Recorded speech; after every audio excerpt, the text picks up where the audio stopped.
What is up, everybody? Welcome back to the channel. Today's video, we are going to be swapping this turbo out with this turbo. There is a huge difference between this, which came off a second gen Cummins. It actually has a billet impeller here, and this one here is coming off. It does, you know, as far as I know, there's no issue with this turbo, but we are going to pop this one on and see what kind of improvements we can get. So I'm gonna take the downpipe off here. I'll rejoin with you guys. I'll catch you guys back up once I get the turbo off, and we'll compare the turbos. I'm very excited, but we'll get to that next. Alright guys, so this is ready to come out.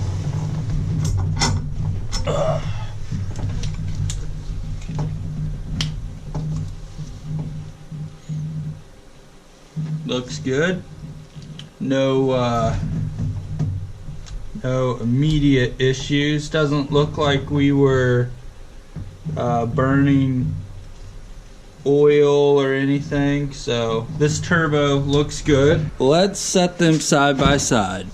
You can see the difference. I mean, it's big, and it's a nicer turbo. You can see the exhaust side, the turbine side, way bigger, way bigger. Now with this compressor housing being so much bigger, I'm not sure if it's gonna clear the header here, so I might have to adjust this part of the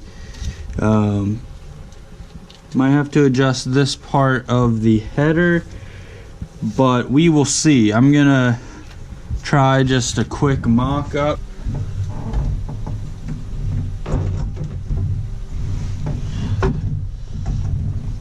And yeah. So as you can see, it's not all the way down, but it is hitting right here.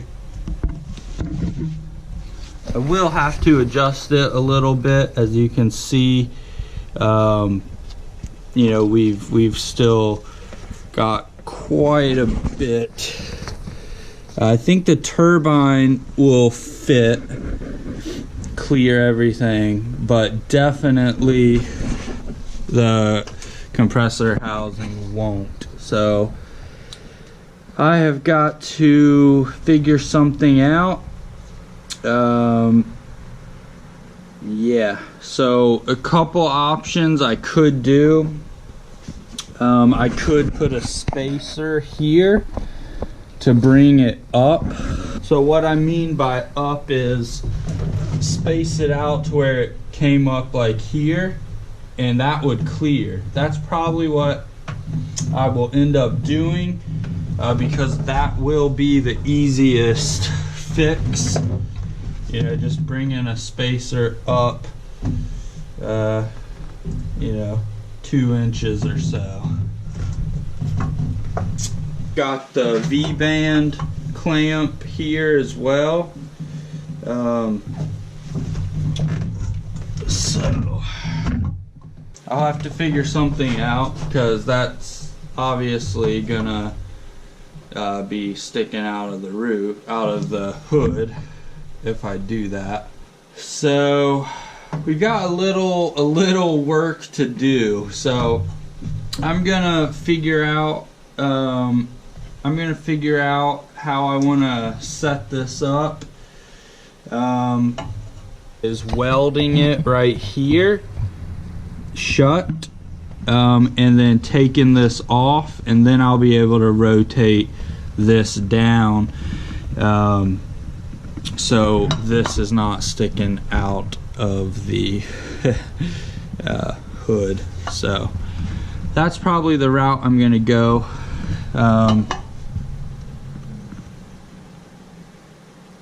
Yep. Anyways, I will like check back in with you guys once I figure out which route I'm gonna go. Okay guys, so I've got the compressor housing off and I was able to loosen these bolts up here and rotate the core. So now I have the feed line at the top where I need it, the drain line. I just put that in right here. Here's a good shot of the billet wheel that's on here. It's a Wicked wheel. Anyways, so now I've got the wastegate off and I have welded it up right here in the closed position. So that is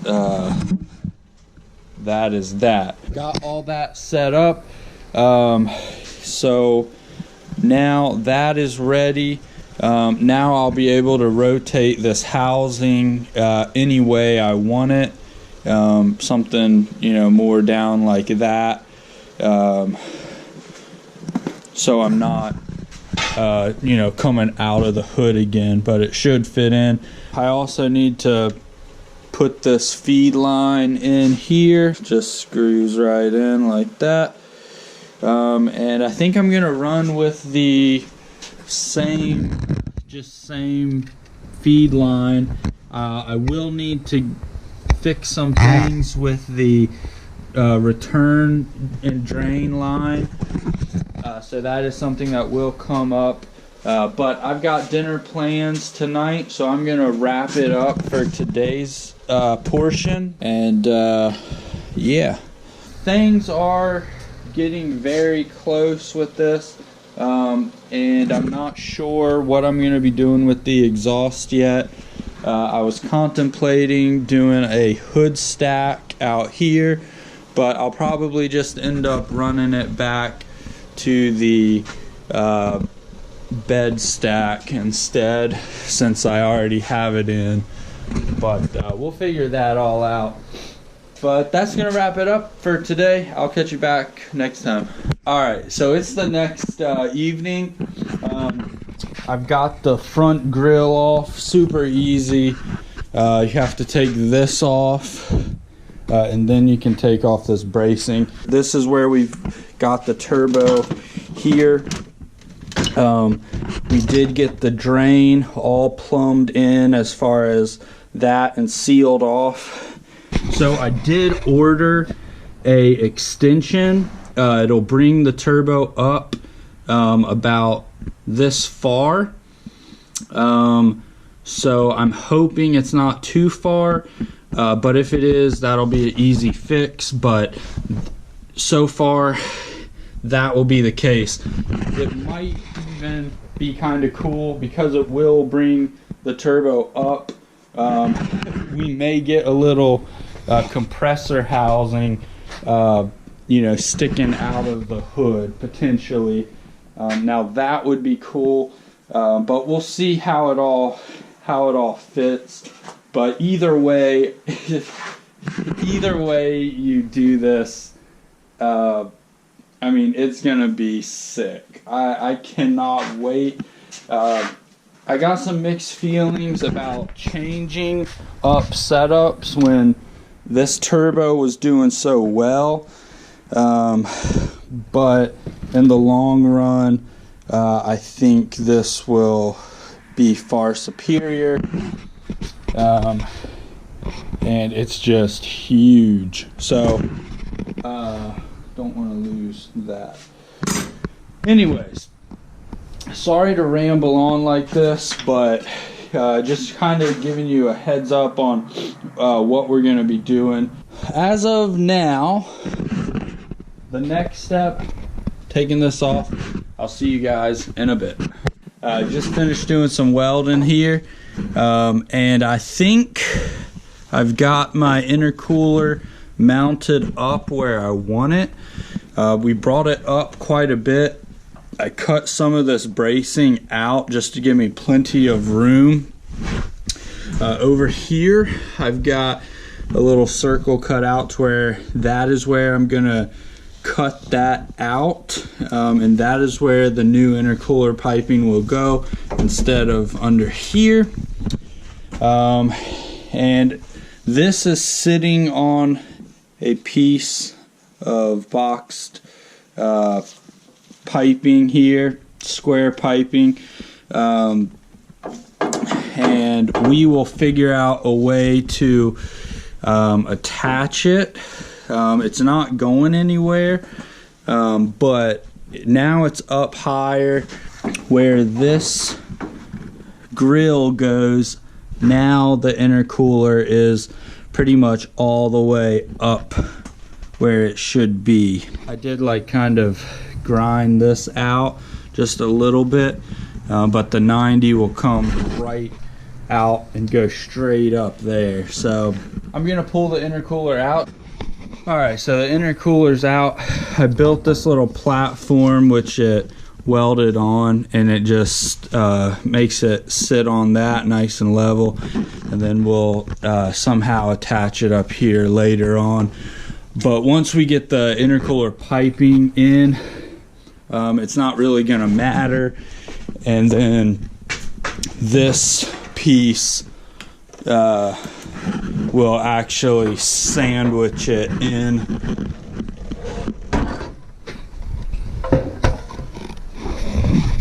So it won't really even matter.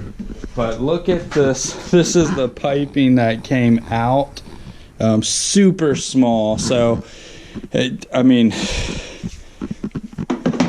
that size piping right there was probably causing a huge lack of power just by not getting, you know, air as fast and as good. So this is going to be night and day difference. The return line, I don't know if you can see down there or not, but I mean, it is just loose. It's coming out. So I do need to fix this. I will catch you guys tomorrow. All right, guys, welcome. It is another day. This is going to be the last day. I'm not going to get this finished up, but at least I will get another video up here of actually what we've done. So we pulled the oil filter off, drained the oil pan as well, and we got the fitting that was stuck into the oil pan out. So the real issue why I couldn't drop the pan is because the way this truck was set up, when I stuck it in here, I did not account for that, and it's not the engine for this truck, obviously. So there's no way to access all the bolts, and there's not enough clearance to pull it out. So unfortunately, the pan can't come out unless I pull the engine, which I could do, but it's not worth it when I could get it out. And all that needs to happen is I need to epoxy this back down in there like that. So that is what I'm gonna do, but before I do that, I just got back from Walmart, so I need to mix this stuff up. As a side note, all the parts, the extension for this and all the intercooler hoses and clamps have been ordered, and next week those will be in. I mean, you probably know how to do this already, so looks like it twists. Never mind. So twist that off. That should be good to go. And you're gonna squeeze its equal parts. So just kind of squeeze a whole bunch like that. Alright. Stick this back on so we can use it another time. And then you mix this up until it is all gray.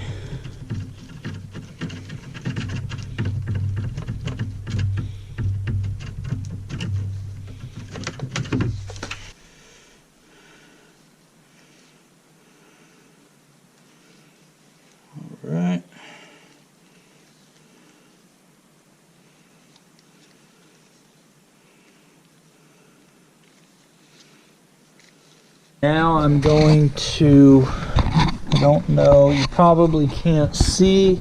All right, so I've got that stuck down in there. Now I just gotta wait till it sets up. Once that sets up, it'll be ready to go. That is where I'm gonna end this video. And the next video on this will be definitely hooking up the turbo and getting the intercooler piping and all that put back together.